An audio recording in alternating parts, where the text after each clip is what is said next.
पहला सेल्स को अगर मैक्सिमाइज करना है और सेल्स का एक इंजन बनाना है और एक बहुत भयंकर टीम बनाना है, तभी जाके बिजनेस का मल्टीप्लिकेशन होगा। खुद ही जाके धंधा करने वाले हो तो एक लिमिट के बाद आप कर नहीं पाओगे। आपको सेल्स की इंजन की जरूरत है। क्या वो आदमी डिसीजन लेने के टाइम पे टेक्निकली डिसीजन लेता है, क्या फाइनेंशियली डिसीजन लेता है, क्या वो रिश्तों पे डिसीजन लेता है, क्या वो बिजनेस माइंडेड है डिसीजन लेने के टाइम पे, ये भी आपको देखना पड़ेगा।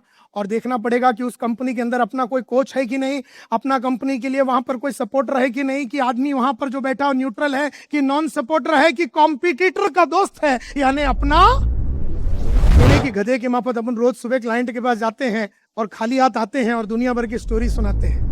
धंधा मिलने के लिए चंद चीजें ही करना पड़ता है।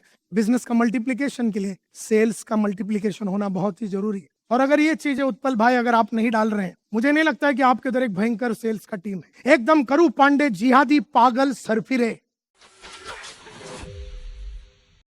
तो सेल्स का बंदा कौन सा रिपोर्ट्स लिखना चाहिए, कैसा लिखना चाहिए, कब लिखना चाहिए, और वो रिपोर्ट्स को कैसे स्टडी करने का, और वो स्टडी करके अपने को उस रिपोर्ट से क्या क्या मालूमात करने का, ये रिपोर्ट्स भी तो बनाना पड़ेगा। ये आपका सेल्स इंजन को प्रोफेशनलाइज करने का एक तरीका है। मैं ये नहीं बोलता हूं कि जो रिपोर्ट्स मैं यहां पर बता रहा हूं, जैसे कि call visit data, simple report, आप कहां गए, किसको मिले, उसने क्या बोला, आपने क्या बोला, अगला अपॉइंटमेंट क्या है, कॉल विजिट डेटा बोलते हैं। एक और रिपोर्ट है जिसका नाम है प्रोग्रेस रिपोर्ट। ये प्रोग्रेस रिपोर्ट हमारे कंपनी में जब बड़े क्लाइंट्स के पास जाते हैं तो प्रोग्रेस रिपोर्ट बनाना पड़ता है। तो सबसे पहला अगर आप देखिए, इज द नीड जस्टिफाइड, क्या कस्टमर का नीड जस्टिफाइड, अलग अलग पॉइंट्स देना पड़ता है। अगर आप देखिए, डेट लिखा हुआ है, पहले कॉलम में डेट लिखा हुआ और स्कोर लिखा हुआ है। Is the need justified? Is the approval there? Is the fund committed? Is there a compelling reason? What time frame is the closure? What are we in the account? Do we know the decision maker? Do we know the decision criteria? Do we understand the political alignment? Do we have an earlier history? Is there a threat? Do we have a unique proposition? Is our solution unique? Do we value add to a core business? Is our personal credibility high? Is there a coach cultivated? Is there a consultant? ये सब मालूम होना चाहिए और customer के पास जाने के पहले ये रिपोर्ट आपके कंपनी में होना चाहिए। मेहर साहब, अगर आप एक 5 करोड़ का डील उठा रहे हैं एक कंपनी से एयर कंडीशनिंग का, तो आपके बंदे ये रिपोर्ट बनाना चाहिए, क्योंकि 5 करोड़ का डील 10 मिनट में क्लोज करके कोई नहीं आता। ये पूरी 20 चीजें पता होना चाहिए। शॉर्ट टर्म में अगर आप नीचे देखेंगे, शॉर्ट टर्म में कितना रेवेन्यू मिलेगा, फ्यूचर में कितना सेल मिलेगा, ये सेल का कितना प्रॉफिटेबिलिटी होगा, क्या रिस्क है इसमें, और इससे क्या स्ट्रेटेजिक वैल्यू है, ये समझना पड़ेगा।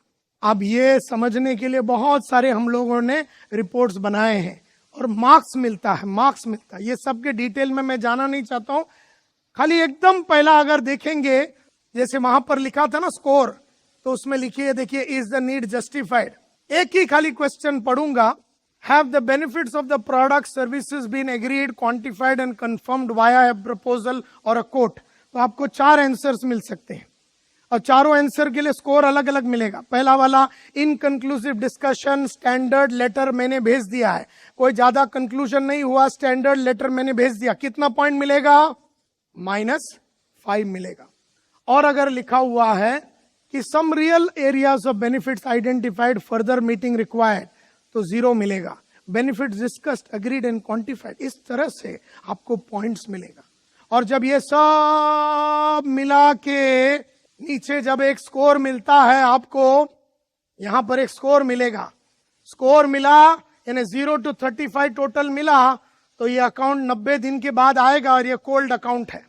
अगर 36 से 65 मिला तो ये 60 और 90 दिन के अंदर आएगा, वार्म अकाउंट है, ल्यूक वार्म है, वार्म है, हॉट है। इस तरह से आपको, मैं ये नहीं बोलता हूं कि सबके ऊपर ये वाला रिपोर्ट एप्लीकेबल होता है, अलग अलग टाइप के रिपोर्ट अलग अलग कंपनी में अलग अलग लोगों को बनाना पड़ेगा। अगर आपको मैक्सिमाइज करना है पहला वाला सेल्स, पहला सेल्स को अगर मैक्सिमाइज करना है और सेल्स का एक इंजन बनाना है और एक बहुत भयंकर टीम बनाना है, तभी जाके बिजनेस का मल्टीप्लिकेशन होगा। खुद ही जाके धंधा करने वाले हो तो एक लिमिट के बाद आप कर नहीं पाओगे। आपको सेल्स की इंजन की जरूरत है। अलग अलग रोल्स। जब हम कस्टमर के पास जाते हैं हम ये भी देखते हैं कि तू जिधर गया उधर इवैल्यूएटर कौन था, डिसीजन मेकर कौन था, अप्रूवर कौन था, यूजर कौन है, इन्फ्लुएंसर कौन है, ये सब पता करना पड़ेगा। और फिर उसके बाद क्या वो आदमी डिसीजन लेने के टाइम पे टेक्निकली डिसीजन लेता है, क्या फाइनेंशियली डिसीजन लेता है, क्या वो रिश्तों पे डिसीजन लेता है, क्या वो बिजनेस माइंडेड है डिसीजन लेने के टाइम पे, ये भी आपको देखना पड़ेगा। और देखना पड़ेगा कि उस कंपनी के अंदर अपना कोई कोच है कि नहीं, अपना कंपनी के लिए वहां पर कोई सपोर्टर है कि नहीं, कि आदमी वहां पर जो बैठा है न्यूट्रल है कि नॉन सपोर्टर है, कि कॉम्पिटिटर का दोस्त है यानी अपना एनिमी है। ये सब भी तो पता करना पड़ेगा। हमारे उधर एक ऐसा रिपोर्ट भी बनता है कि कस्टमर के पास जाओगे तो ऐसा रिपोर्ट बना के देखो, ये एक पेज से मैं समझ जाता हूं कि हमको धंधा मिलने वाला है कि नहीं। और गवर्नमेंट ऑफ इंडिया अंडरटेकिंग है तो ऐसा रिपोर्ट बनता है। इन्हें की गधे की माफत अपन रोज सुबह क्लाइंट के पास जाते हैं और खाली हाथ आते हैं और दुनिया भर की स्टोरी सुनाते हैं। धंधा मिलने के लिए चंद चीजें ही करना पड़ता है। बिजनेस का मल्टीप्लिकेशन के लिए सेल्स का मल्टीप्लिकेशन होना बहुत ही जरूरी है। और अगर ये चीजें उत्पल भाई अगर आप नहीं डाल रहे हैं, मुझे नहीं लगता है कि आपके उधर एक भयंकर सेल्स का टीम है। एकदम करू पांडे जिहादी पागल सरफिरे जब तक नहीं होगा तब तक तुम्हारा ये एक्यूरेट स्प्रिंग्स उठेगा नहीं। चंद धंधा होता रहेगा, आप मेहनत करते रहेंगे, थोड़ा बहुत ग्रोथ होता रहेगा, लेकिन मैक्सिमाइजेशन नहीं होगा। अब मुझे इस कंपनी को, मेरी वाली कंपनी को ऑल इंडिया बनाने में कोई प्रॉब्लम नहीं, बस इसको डुप्लीकेट करना। इसको ऑल ओवर द वर्ल्ड बनाने में प्रॉब्लम नहीं है। अगर केरला में मुझे धंधा चालू करना है, कि सूरत में मेरे को धंधा चालू करना है, कि राजकोट में मेरे को धंधा चालू करना है, और हर जगह अगर अपने को माल बेचना है, भले वो इंस्पिरेशनल टॉक हो या गुरुकुल हो, 3 लाख वाला होवे या 1 लाख वाला होवे या 25 लाख वाला होवे या 1 करोड़ का एंटरप्राइज ट्रांसफॉर्मेशन या 5 करोड़ का डील होवे, बस मेरे टीम को मेरे को ये बताना पड़ेगा, सेल्स इंजन को प्रोफेशनलाइज करना पड़ेगा, तो जाके पहला वाला गेम हो जाएगा। इसको बोलते हैं मैक्सिमाइज सेल्स। सबसे शॉर्ट में मैं इतना ही बता सकता हूं। अब आगे बढ़ते हैं।